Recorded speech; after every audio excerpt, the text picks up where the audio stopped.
Hello everybody, I'm here in my kitchen again today and I'm making a beautiful frozen fruit sorbet, and I thought it's such an amazing recipe. I have made it many times when people come for dinner to my place and everybody loves it.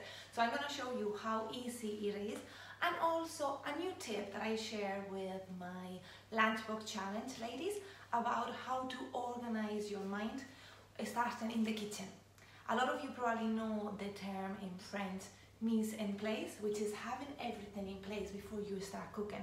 A really easy tip, and sometimes it takes a bit of time to put everything together, but you will see how it helps you when you are cooking then, how easy everything is, how it runs smoothly. So with my life coaching clients, what I do is I show them those little tips, bring them into the kitchen, explore, try them out, see the results, and then how easy that comes when you apply them to other parts of your life. So today I'm going to make for you the frozen fruit sorbet. For those of you that have the Mise, you probably have tried it, and if not, I really encourage you today to try it. I'm going to start by, we're going to start the recipe, start cooking, and the first thing we're going to do is we're going to convert granulated or caster sugar into icing sugar. So for those of you that go to the supermarket, in the aisle, they have too many different types of sugars, but it's the same. It's just how processed it is. And in fact, if you buy icing sugar is because they add a component, a casein component, to keep it fluffy and separated. Otherwise, icing sugar at home, and particularly here in Ireland with the moist that we have in the air, what tends to happen, it gets really hard and it's like a big block. But what it is normal sugar, just processed a bit more. So for this recipe, it's asking me between 60 to 100 grams of sugar. If you don't want to add any sugar into your diet, any refined sugar, you could maybe add here honey or maple syrup. I'm gonna go for 60 grams because the fruit I'm using is quite sweet, so maybe between 60 and 100, I'm gonna go for the 60. So I'm gonna start by placing the 60 grams. My scales are already on. Okay, let me go there. 55, 58, yeah, I have 60. And what we're gonna do is by clicking next and closing the Thermomix, in 10 seconds we are gonna convert granulated, or in this case is caster, I think. Yeah, no, this is granulated one. I have granulated today. We're gonna convert it into icing by just pressing all the way to speed 10. So I have the time, in this case I don't need any temperature, and all I have is follow the instruction to speed 10. And let me show you what happens.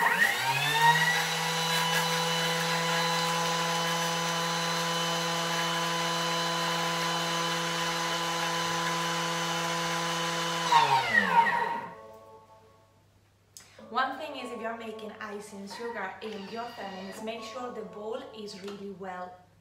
Look at it, do you see it even now? So we just made the icing sugar. So what I tend to do is I have granulated sugar at home. I only buy one packet. It's a lot cheaper than buying icing sugar. I buy the granulated one, and then when I need it, I go and I do what I just did. I'm gonna show you another trick, okay? Because the next step is gonna ask me to add the frozen fruits.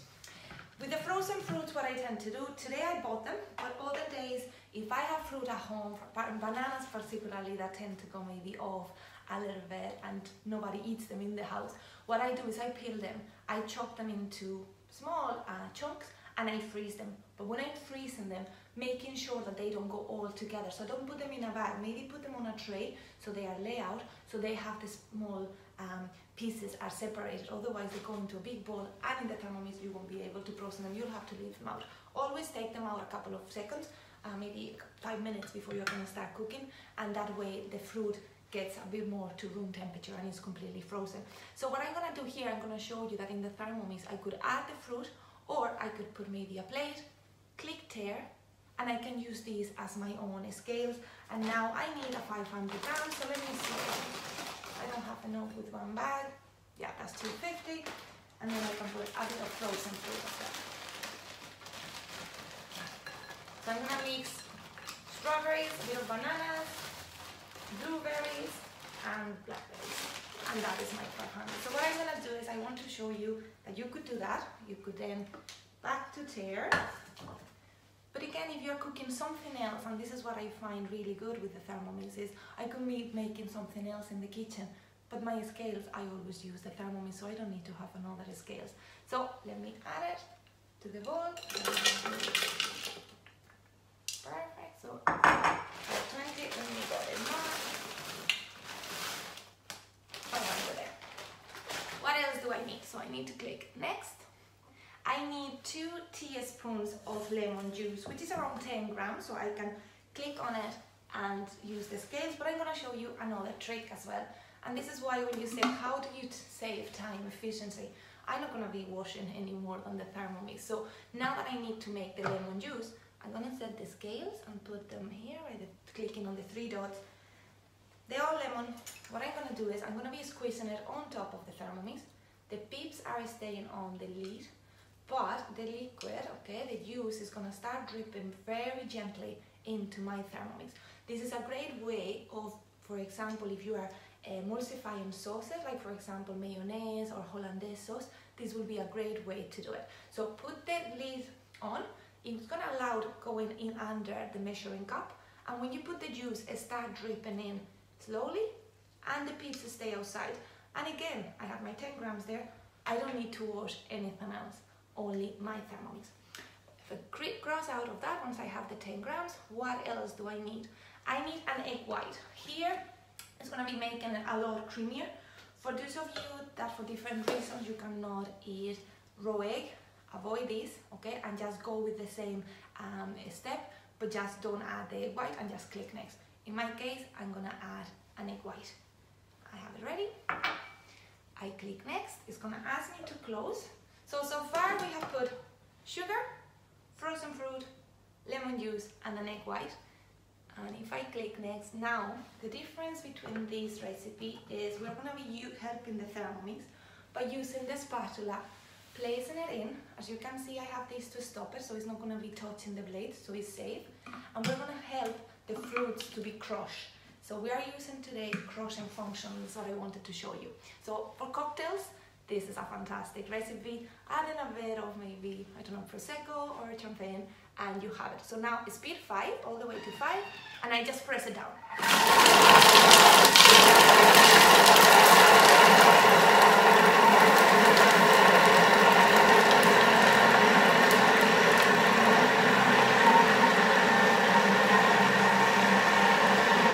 Let me stop it for the moment so I'll show you how far and what I've done so far.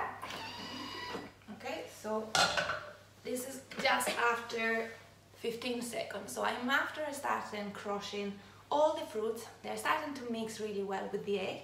So let me continue for another minute and 15 seconds. Again, with the spatula to make sure that you press down. It's only a little bit more than it needs with the spatula.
So my minute and a half is done, and let me show you.